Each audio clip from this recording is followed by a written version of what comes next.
Plane explosion pot oil circuit બ્રેકરની રચના આકૃતિ સાથે સમજાવો.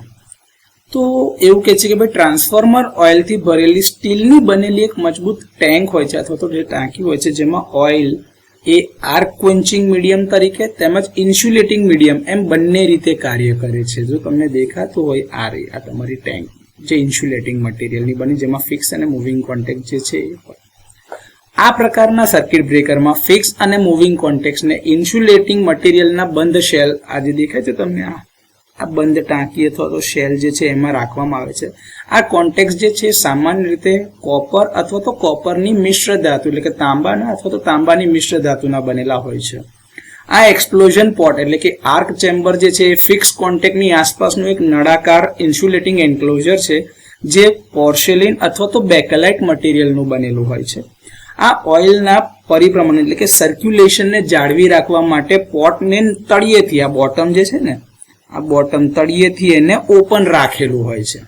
મિકેનિકલ લિંકેજ અથવા તો ઓપરેટિંગ મિકેનિઝમ દ્વારા એના મૂવિંગ કોન્ટેક્ટને બાહ્ય ટ્રિપિંગ મિકેનિઝમ એટલે કે જે ટ્રિપિંગ એક્સટર્નલ ટ્રિપિંગ સર્કિટ હોય એની સાથે કનેક્ટ કરેલું હોય છે જે મેન્યુઅલ અથવા તો રિલે દ્વારા ઓટોમેટિકલી ઓપરેટ થઈ શકતું હોય એવું હોય છે.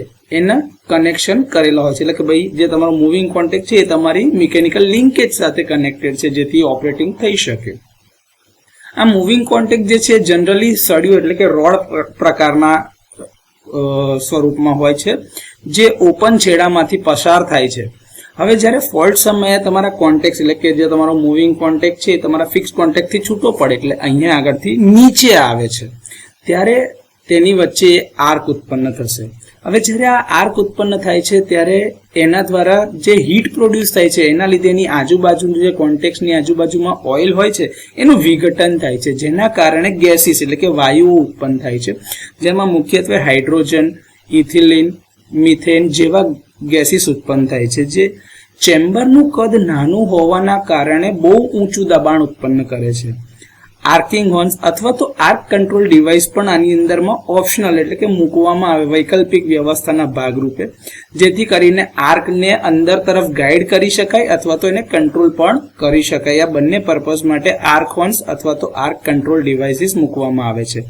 તો આ રીતે plain explosion pot type oil circuit બ્રેકરની રચના આકૃતિ સાથે તમે સમજાવી.